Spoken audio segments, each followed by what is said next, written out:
বন্ধুরা, আমি চলে আসলাম আজকে বিকেলে একটা ভিডিও নিয়ে। এইমাত্র কাজ থেকে ফিরেছি। তো কাজ থেকে ফিরলে পরিশ্রম করে তার চেহারাটা মুখটা একটু অন্যরকম দেখায়। তো আমি ওসব নিয়ে ভাবি না। যেটা বলবো বলে আমি ভিডিওটা করছি, এই যে আমাদের এখানে যে ব্রিজটা হচ্ছে, এই ব্রিজগুলো রাত্রেবেলায় বেশিরভাগ টাইম কাজ হয়।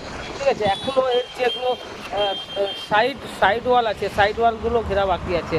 তো এখানে আমি দেখতে পাই ইঞ্জিনিয়াররা কম থাকে আর লেবাররা ওয়ার্কাররা বেশি থাকে।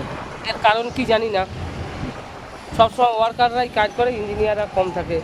এত পয়সা খরচা করে এত ভালো ভালো ব্রিজ হচ্ছে, অথচ কোনো ইঞ্জিনিয়ার দেখা যায় না।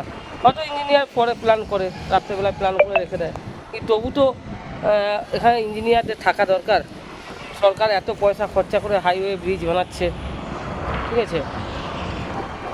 এই হচ্ছে গিয়ে,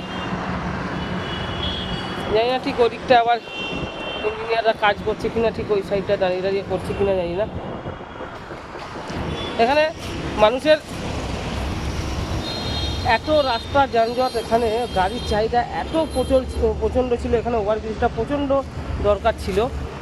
ওভারব্রিজটা সত্যিই দরকার ছিল এখানে, ঠিক আছে। যাই হোক, ওভারব্রিজটা হয়ে গাড়িগুলো অনেক ফাঁকা হয়েছে। ওভারব্রিজের উপর দিয়ে গাড়িগুলো চলে যায়, আর ওভারব্রিজের উপরে গাড়িগুলো চলে যাওয়ার জন্য যানজট কম হয়েছে, অ্যাক্সিডেন্ট কম হয়। এবং বিগত দিনে হয়তো এই রাস্তা আরও ভালো হবে। এখানে কলকারখানা এবং সব কিছু আছে।